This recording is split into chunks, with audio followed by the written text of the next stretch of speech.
যদি human respiratory সিস্টেমটাকে আমরা পড়তে যাই, হিউম্যান রেসপিরেটরি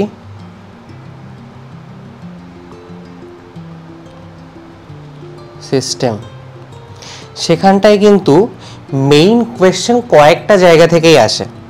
এবার কোথা থেকে কোয়েশ্চেন আসে? এক, how the exchange of gases is occurring, কীভাবে এক্সচেঞ্জ অফ গ্যাসটা হচ্ছে, কি কি ওখানে অর্গানের যে পাথওয়েটা রয়েছে, মানে আমাদের নাক, ফ্যারিংস, দেন ব্রঙ্কাস, তারপরে অ্যালভিওলাই, এই যে পাথওয়েটা রয়েছে, এই পাথওয়ের মধ্যে কি কি জিনিসগুলো আছে। এবং লাস্টলি ওখানটায় আসে এই যে সিকোয়েন্সটা, এই সিকোয়েন্সটা মানে কোনটা থেকে একটার থেকে আরেকটার পর যাবে, এবং আমাদের এই রেসপিরেটরি সিস্টেমের মধ্যে যে জিনিসগুলো ইনভলভড আছে সেটা কি কি কাজ করছে, এই তিনটেই মোটামুটি কোয়েশ্চেন আসে। তো কি কি? How the exchange is occurring, pathways মানে যে রাস্তাটা, আর এই পুরো এখানে যে মেইন অর্গানটা রয়েছে লাং, এর ডিফারেন্ট ডিফারেন্ট পার্টস এর অ্যাকচুয়াল কাজটা কি, ঠিক আছে, তার functions of different parts.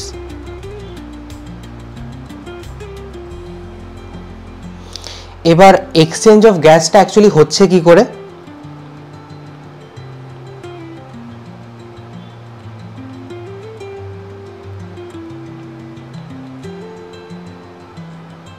How the exchange of gas occurring, কি হচ্ছে?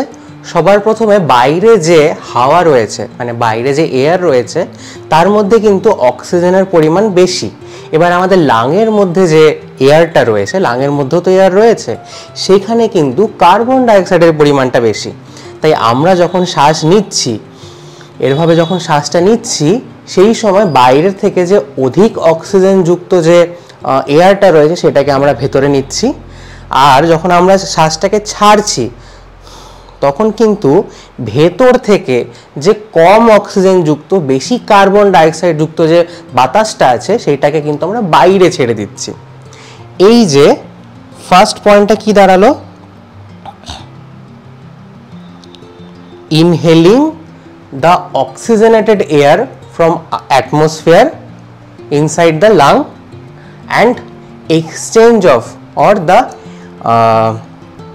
expiration of the carbon dioxide filled air into the atmosphere.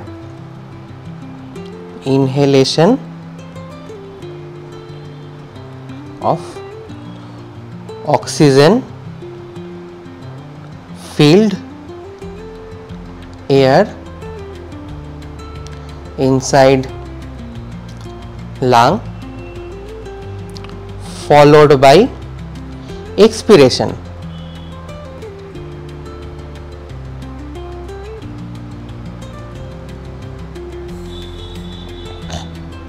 of CO2 rich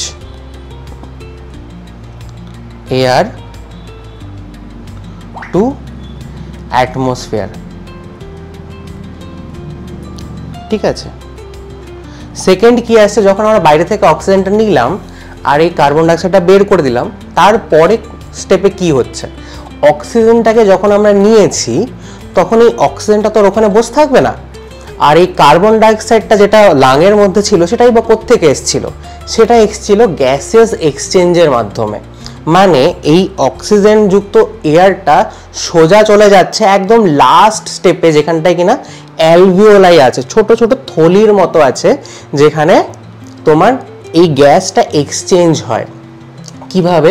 oxygen যুক্ত এয়ার যেটা রয়েছে সেই অক্সিজেনগুলো ওই ক্যাপিলারি মানে রক্তের যে ক্যাপিলারি রয়েছে তার মধ্যে ঢুকে যায়, আর রক্তের ক্যাপিলারি তখন কি বহন করছিল? কার্বন ডাইঅক্সাইড যুক্ত যে তোমার রক্তটা সেটা নিয়ে আসছিল। এবার সেই কার্বন ডাইঅক্সাইড যেটা ওখানে বেশি ছিল সেটা কি হলো? আমাদের অ্যালভিওলাইয়ের মধ্যে এক্সচেঞ্জ হয়ে গেল, অর্থাৎ কার্বন ডাইঅক্সাইডটা অ্যালভিওলাইতে চলে এলো আর অ্যালভিওলাই থেকে অক্সিজেনটা তোমার ক্যাপিলারিতে চলে গেল।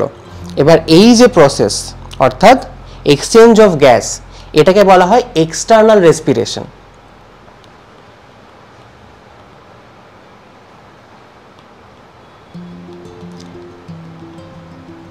এক্সটার্নাল রেসপিরেশনে কি হচ্ছে, বেসিক্যালি অ্যালভিওলাইয়ের মধ্যে অক্সিজেন যুক্ত এয়ার থেকে অক্সিজেন ক্যাপিলারিতে যাচ্ছে, আর ক্যাপিলারির মধ্যে যে কার্বন ডাইঅক্সাইড যুক্ত রক্ত আছে সেখান থেকে কার্বন ডাইঅক্সাইডটা অ্যালভিওলাইতে যাচ্ছে।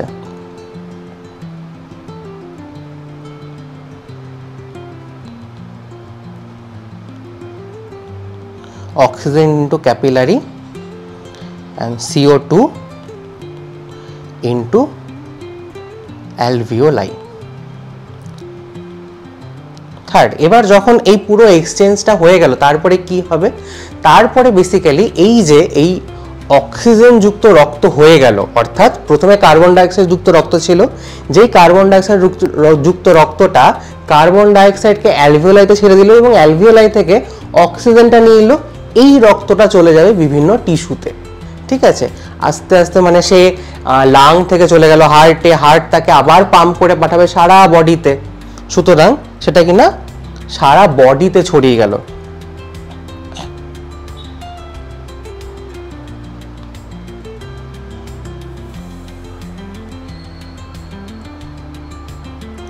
O2 filled blood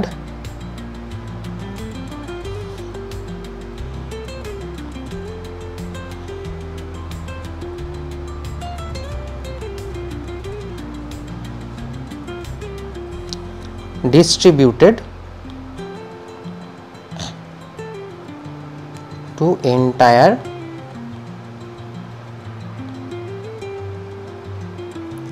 body। এবার অক্সিজেন যুক্ত এই রক্তটা যদি সারা বডিতে চলে যায় তাহলেই তো জিনিসটা শেষ না। কি করতে হবে, এই অক্সিজেন থেকে জিনিসটা টিস্যুতে যেতে হবে, কারণ টিস্যুরই তো অ্যাকচুয়ালি অক্সিজেনটা প্রয়োজন ছিল।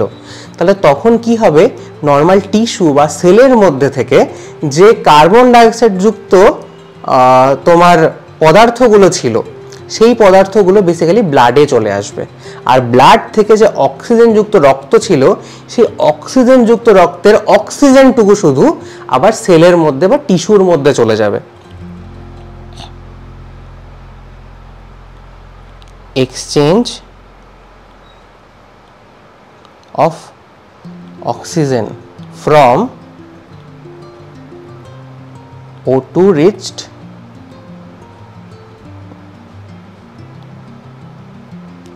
blood to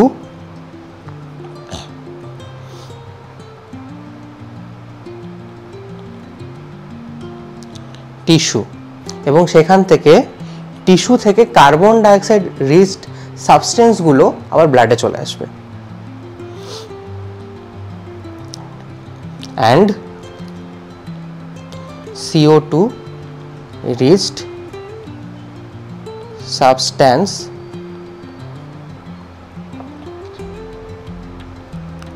to blood।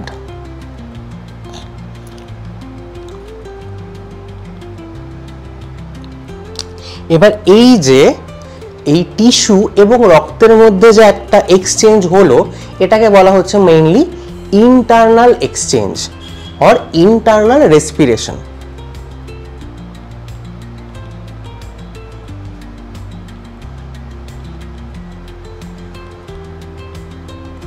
এবার লাস্টে কি হচ্ছে, লাস্টে যে ব্যাপারটা আছে সেটা হলো সেলুলার রেসপিরেশন।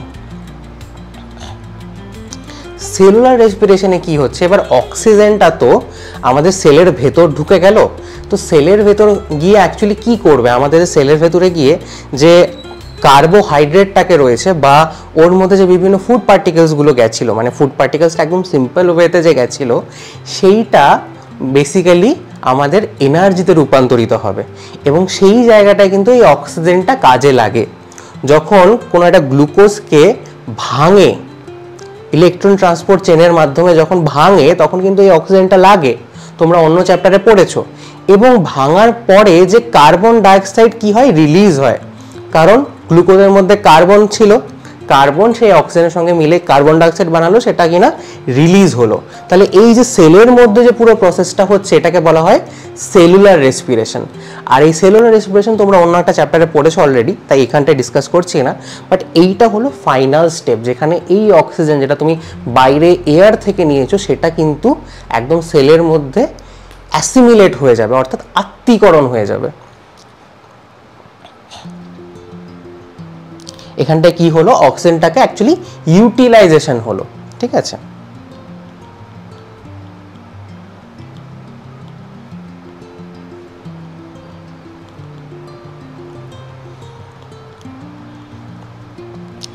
এই যে পুরো প্রসেসটা, মানে তুমি যেই প্রসেসটা দেখতে পেলে, এটা কিন্তু খুবই ইম্পর্টেন্ট এবং তোমার কোয়েশ্চেনে আসে। কিভাবে দেখবে, এমসিকিউ কোয়েশ্চেনগুলোতে তোমার 1 2 3 4 5 করে করে বলে যে কোনটার সঙ্গে এ এর সঙ্গে 4, বি এর সঙ্গে 3, এভাবে করে তোমাকে ম্যাচ দ্য ফলোয়িংস আসে।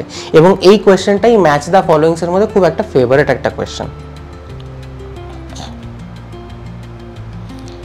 এর পরের টপিকে আমরা যাই, যে এই যে আমরা তোমাকে বললাম অ্যালভিওলাই, নাক থেকে ডাইরেক্ট চলে গেল, তাহলে এর তো একটা কোনো মানে কিছু একটা রাস্তা দিয়ে গেছিল, ডাইরেক্ট কি অ্যালভিওলাইতে চলে গেছিল না, তাহলে কোন রাস্তা দিয়েও গেছিল, মানে এয়ারটা, অক্সিজেন যুক্ত এয়ারটা কোন রাস্তা দিয়ে গেছিল, আবার ভেতরে যে কার্বন ডাইঅক্সাইড যুক্ত এয়ার আছে সেটা কোন রাস্তা দিয়ে ঠিক বাইরে গেছিল।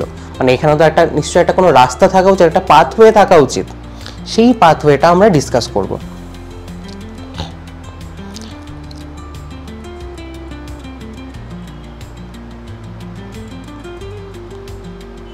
এবার কি পাথওয়ে, সবার আগে কি আছে, নোজ বা ন্যাসাল ক্যাভিটি। নোজ, এই নোজটা আমাদের দুটো বেসিক্যালি নস্ট্রিল আছে, অর্থাৎ নাকের দুটো ছিদ্র। ঠিক আছে, এই দুটো ছিদ্রের মধ্যে দিয়ে হাওয়াটা কোথায় গেল, ভেতরে গেল, ভেতরে গিয়ে সে যেখানে গেল সেইটা বেসিক্যালি আমাদের ন্যাজোফ্যারিংস, মানে নাক দিয়ে হাওয়াটা ঢুকে ওটা ফ্যারিংসে চলে গেল, যেখানে এক্স্যাক্টলি প্রথমে যেখানটায় গেল সেটা হলো ন্যাজোফ্যারিংস।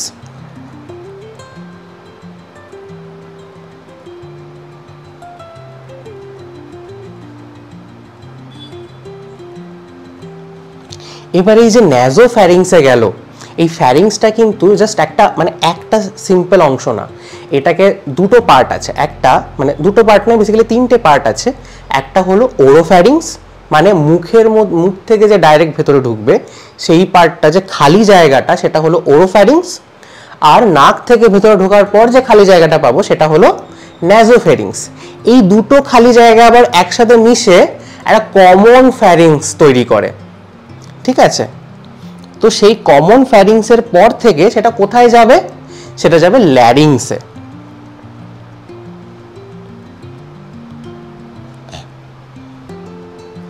এই ল্যারিংস আবার কিন্তু শুধুমাত্র আমাদের যে শ্বাস প্রশ্বাসে কাজ করে তা নয়, এর একটা আলাদা কাজও আছে। এই যে আমি যে কথা বলছি তোমার সঙ্গে, কি করে বেসিক্যালি কথাটা হচ্ছে এই ল্যারিংসটা একটুখানি তোমার কমছে বাড়ছে, তার মধ্যে ভয়েস বক্স আছে, অর্থাৎ তার মধ্যে ভোকাল কর্ডস আছে, তার যে ভাইব্রেশন হচ্ছে তার কারণে কিন্তু আমি তোমার সঙ্গে কথা বলতে পারছি বা আমি ভয়েস জেনারেট করতে পারছি। তাই এই ল্যারিংসটাকে আলাদা করে ভয়েস বক্সও বলা হয়। ঠিক আছে, বা সাউন্ড বক্স বলতে পারো। এবার এই ল্যারিংসের পর কোথায় যাবে, ল্যারিংসের পর চলে আসবে ট্র্যাকিয়াতে। ঠিক আছে, এখান থেকে ট্র্যাকিয়া শুরু হয়, ল্যারিংসের পর চলে আসবে ট্র্যাকিয়া। এই ট্র্যাকিয়াটা কি, ট্র্যাকিয়াটা বেসিক্যালি একটা কার্টিলেজিনাস সাবস্টেন্স। ঠিক আছে, এরকম লম্বা একটা পাইপ যার চারপাশে কিন্তু কার্টিলেজ রয়েছে। ঠিক আছে, এই কার্টিলেজিনাস একটা ট্র্যাক।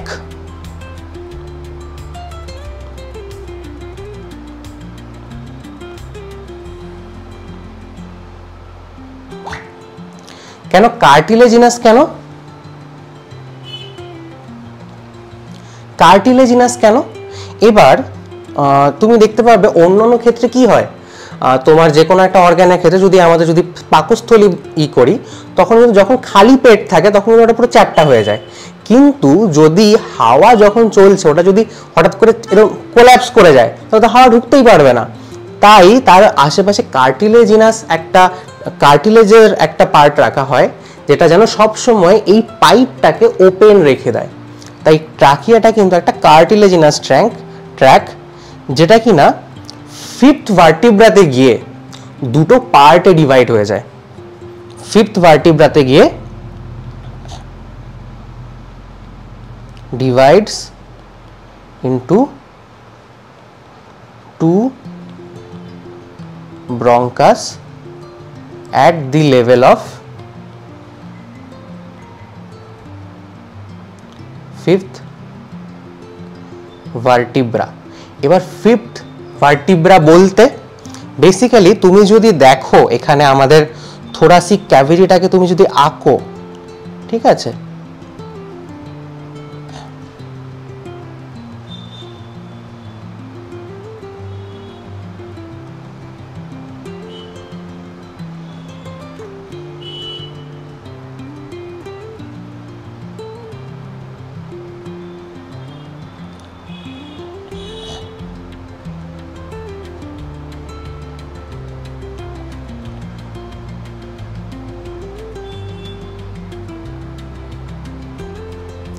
এইখানে দেখতে পাবে আমাদের যে এই পেছনের মেরুদণ্ডটা যে রয়েছে তার মধ্যে মেরুদণ্ড অর্থাৎ এই ভার্টিব্রাল কলামকে কিন্তু আবার 5 ভাগে ভাগ করা হয়।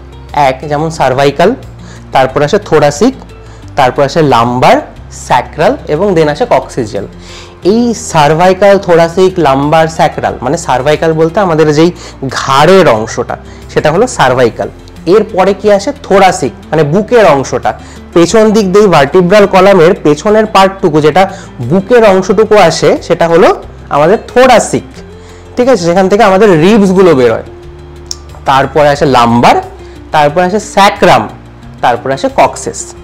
তো এই থোরাসিক মানে বুকের এই অংশটার, ঠিক আছে, বুকের যে আমাদের ভার্টিব্রা গুলো রয়েছে বুকের লেভেলে, সেইখান থেকে কিন্তু 5 নম্বর যে ভার্টিব্রা, সেই 5 নম্বর ভার্টিব্রায় গিয়ে 1 2 3 1 2 3 4 5 এটা বেসিক্যালি হলো না, এইখানটাই মানে এক্স্যাক্ট ডায়াগ্রামটা তুমি যদি মানে অ্যানাটমি যখন তুমি ডাক্তার হয়ে যাবে তখন তুমি যখন এই অ্যানাটমিগুলো বুঝবে তখন একটু ডিফারেন্ট টাইপের হবে। এখানে আমি আঁকতে অতটা ভালো করে পারি না তাই জন্য এটা দিয়ে চালাচ্ছি। সেটা হলো এই at the level of fifth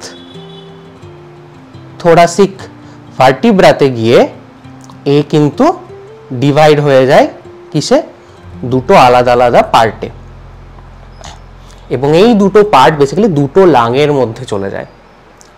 ঠিক আছে, বুঝতে পারলে? তাহলে ট্রাকিয়ার পরে কি চলে আসলো, এই যে লাঙের মধ্যে দুটো ব্রাঞ্চ চলে গেল এইটাকে বলা হবে ব্রঙ্কাস।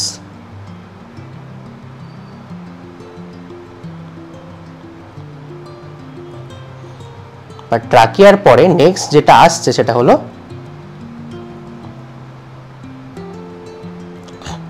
এবার এই ব্রঙ্কাসটা আবার আরো ভাগে ভাগ হয়, যেরকম নদী দেখতে পাও, নদী বিভিন্ন ব্রাঞ্চে ভাগ হয়।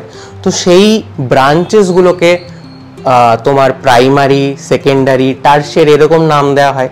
সেগুলো হয়তো জিজ্ঞাসা করবে না, বাট তারপরে যেটা জিজ্ঞাসা করবে সেটা হলো এটা যখন আরো একদম প্রায় ছোট হয়ে যায় তখন ওটাকে বলা হয় ব্রঙ্কিওলস, মানে প্রায় শেষের দিকে ওটার নাম হয়ে যায় ব্রঙ্কিওলস।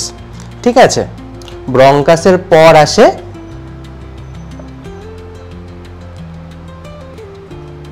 ব্রঙ্কিওলস, আর এই ব্রঙ্কিওলস এর পর আসে তোমার অ্যালভিওলাই। ঠিক আছে, এবার দেখো এই যে ব্রঙ্কিওলসটা আছে, এই ব্রঙ্কিওলসটা কি বললাম একদম সবার শেষে হয়। তাহলে সবার শেষে হলে তার দুটো পার্ট থাকবে, সবার লাস্টে অ্যালভিওলাইতে কি হচ্ছে, গ্যাস এক্সচেঞ্জ করছে, মানে গ্যাসটা অ্যাবজর্ব হয়ে যাচ্ছে রক্তে, অক্সিজেনটা অ্যাবজর্ব হয়ে যাচ্ছে রক্তে। তাহলে এই যে এক্সচেঞ্জটা যে হচ্ছে এই ব্রঙ্কিওলস, তাহলে এটা টার্মিনাল পার্টে এর একটা অংশ থাকবে যে কিনা কন্ডাকশনও করছে আবার এর একটা পার্ট থাকবে যে কিনা অ্যাকচুয়ালি এক্সচেঞ্জেও হেল্প করছে। তাহলে একটা যেটা কিনা কন্ডাকশনে হেল্প করছে,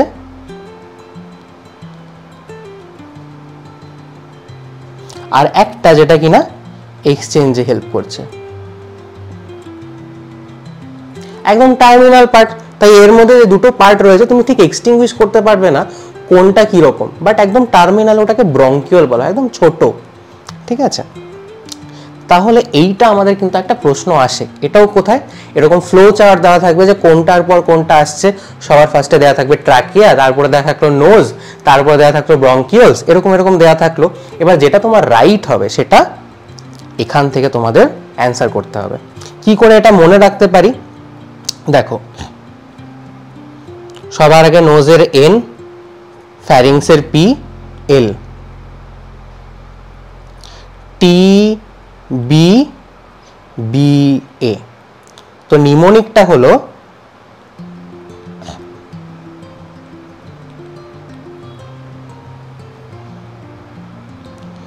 এন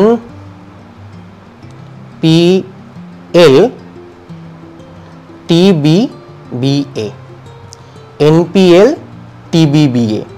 এনপিএল টিবিবিএটা কি, nose, pharynx, larynx, trachea, bronchus, bronchiole এবং অ্যালভিওলাই।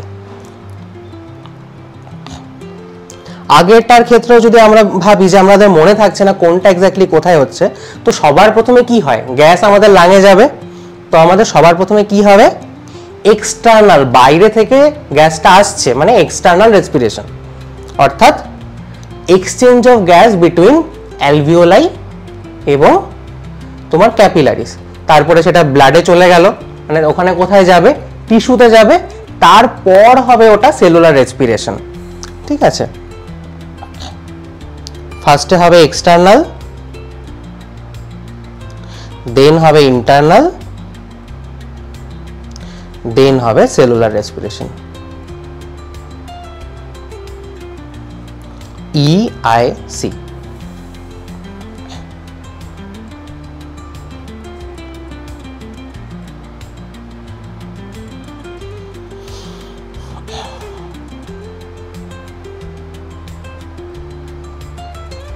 এবার এই জায়গাটার মধ্যে কিছু কিছু জায়গায় আরো কোয়েশ্চেন আসে, যেমন ল্যারিংসকে বলা হয় ভয়েস বক্স। ঠিক আছে, ওটা আমাদের সাউন্ড প্রডিউস করে ইউজিং ভোকাল কর্ড। ঠিক আছে, ট্র্যাকিয়া ডিভাইড হয়ে যায়। এছাড়া এই যে আমাদের জায়গাগুলোর মানে এই যে আমাদের পাথওয়েটা রয়েছে, এর মেইন ফাংশনটা কি, functions of pathway।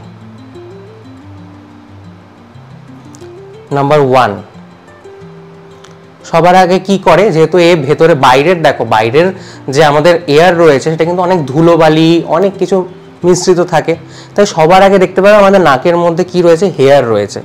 তো এই হেয়ার ওই এয়ারটাকে আমাদের কি করে, ধুলোবালি থেকে মুক্ত করে।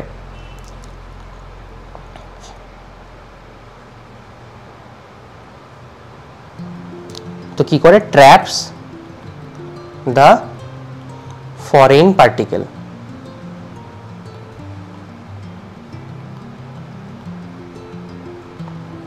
ঠিক আছে, বাইরে থেকে পার্টিকেল এলো, সেগুলো ওখানে আটকে গেল, তারপরে ভেতরে গেল। এবার দেখবে এই যে হাওয়াটা যেটা রয়েছে সেটা কিন্তু আমাদের বডি টেম্পারেচারের সঙ্গে একদম সিমিলার নয়। তাহলে এটাকে কি করা দরকার, এটাকে বেসিক্যালি আরেকটু গরম করা দরকার, বা আমাদের বডির সঙ্গে এর এয়ারটাকে মানে এই এয়ারের যে টেম্পারেচার সেটাকে ম্যাচ করানো দরকার।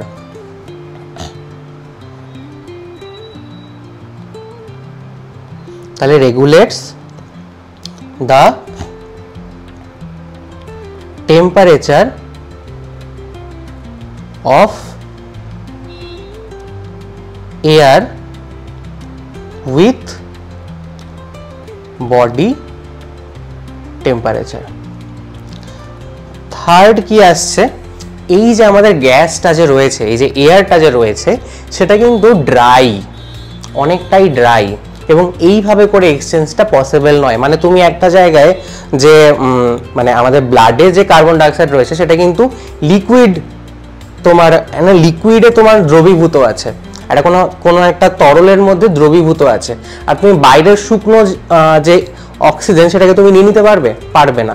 তাই সেই যে এয়ারটা সেটাকে হিউমিডিফাই করা প্রয়োজন, বা সেই অক্সিজেনটাকেও আস্তে আস্তে তোমার কোনো একটা তরলের মধ্যে দ্রবীভূত করা প্রয়োজন, এবং সেগুলো কিন্তু ছোট ছোট বাষ্পভূত তরল। তাই এই যে জায়গায় তোমাদের যে মানে গ্যাসটা যে আসছে বা এয়ারটা যে আসছে সেটাকে হিউমিডিফাই কে করছে, এই যে তোমার পাথওয়েটা আছে, পাথওয়েতে থাকা বিভিন্ন মিউকাস। ঠিক আছে,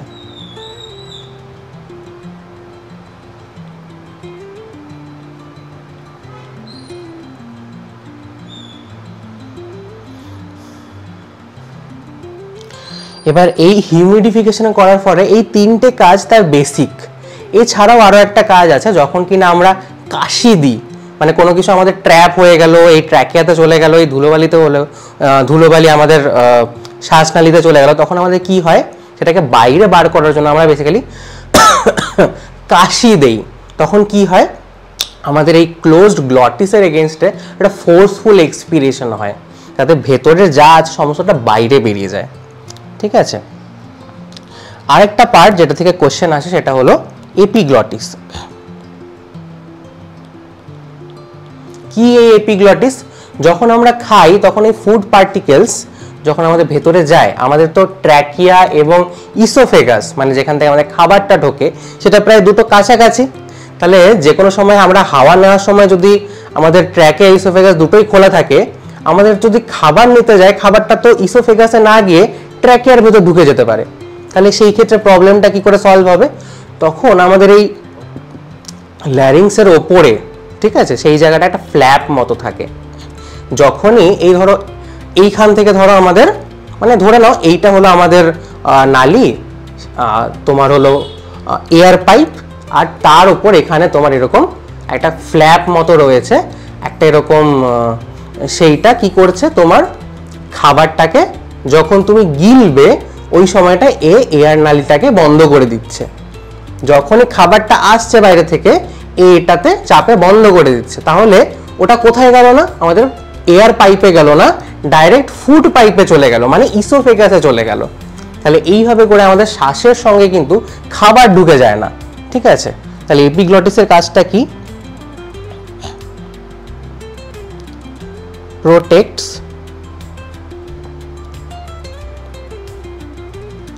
our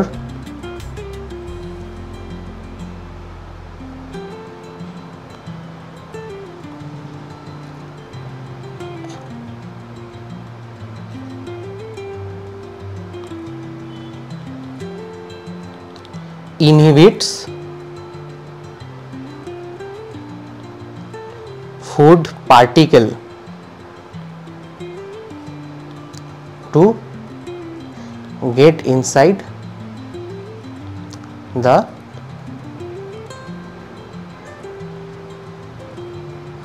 ট্র্যাকিয়া।